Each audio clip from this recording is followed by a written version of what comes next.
Hey guys, number one Marmaduke fan here. My nephew is still very much in a Teenage Mutant Ninja Turtles phase. So this is book 3 of Saturday Morning Adventures, which is specifically based off of the 1980s cartoon.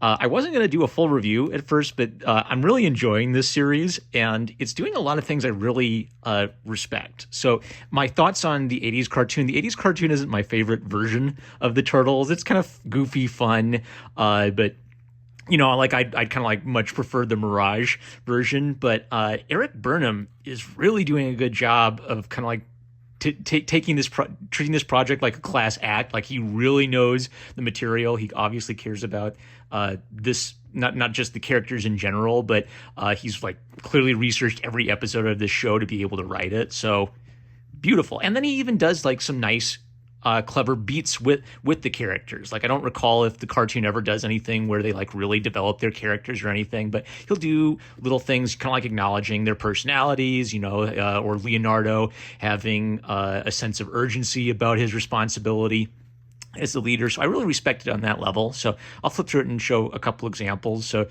first off, like I dimly remember, watching this series years ago. Like I kind of have like a phantom memory of Creepy Eddie being a Freddy Krueger parody. So one thing I noticed is he makes a point of explaining how is it they can meet Creepy Eddie, because I think in the cartoon, the only reason they met Creepy Eddie is Donatello built a dream machine. So he comes up with like a supernatural explanation that on Halloween, Eddie's powers increase, and then he'll do fun stuff like acknowledging that Eddie is obviously a Freddy Krueger parody and he has to be careful what he can legally acknowledge. Here's the beat where they kind of have Leonardo actually having his personality matter, which I don't recall seeing too much in the 80s cartoon. So I appreciate that. He's not just writing like carbon copy ripoffs of the cartoon. He's doing something that feels like it would authentically fit with the 1980s cartoon. But these would be kind of like well-loved, well-remembered episodes of the cartoon.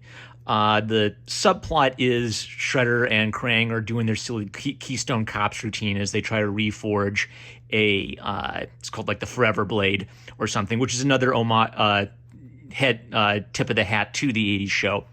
And I like this because I kind of was thinking, I don't want to read a 30-issue plot, ongoing plot with these characters. But he's doing a really nice job weaving this in as a secondary plot. So the main plot is a silly, one-off Saturday morning cartoon adventure. And then in the background, this is building up, promising us that there's going to be a big battle between the Turtles and Shredder and Krang. So he's even kind of like getting me invested in the longer ongoing plot idea. And then they'll just do something fun. Like they'll bring back this goofy character Chrome Dome and even kind of like joke about how he was probably made to satisfy the toy company, and he runs for mayor. And the Turtles can't do anything because he's trying to legally take over the city. That's great stuff. The other one I kind of didn't remember is there's like a little knockoff of Mr. Mixia Spitlick. So because the writer knows the material, he can bring this character back and say, okay, let's do a Mr. Mixia Spitlick plot with the Turtles. This is great stuff. These are very entertaining, very fun comics. If you love the 80s show and you like have deep cut knowledge of it, it's going to reward you with Easter eggs. But if you're like me and you just kind of like are dimly going off your memories from decades ago, or if you're a kid, this would still entertain you and you'd still be able to comprehend it. Oh, I also like the new artist. New artist is Sarah Meyer. It's not 100% on model to the 80s show, and I don't care. I'm not like the on model police. It's cartoony. They believably look like the 80s Turtles, and they are expressive, and they have a little bit of individuality to them. So this is a great series. It's really clicking all the right bells. I started getting it just to get something more G-rated for my nephew, and I am genuinely enjoying it. So if you're a fan of the Turtles at all, I think you'd get even if you're not the biggest fan of the 80s show, I think you get a kick out of this series. And of course, if you're a fan of the 80s show, definitely pick it out. This is one of the best things I've seen with that specific version of the characters. So big thumbs up. Great job. I love you guys. Catch you later.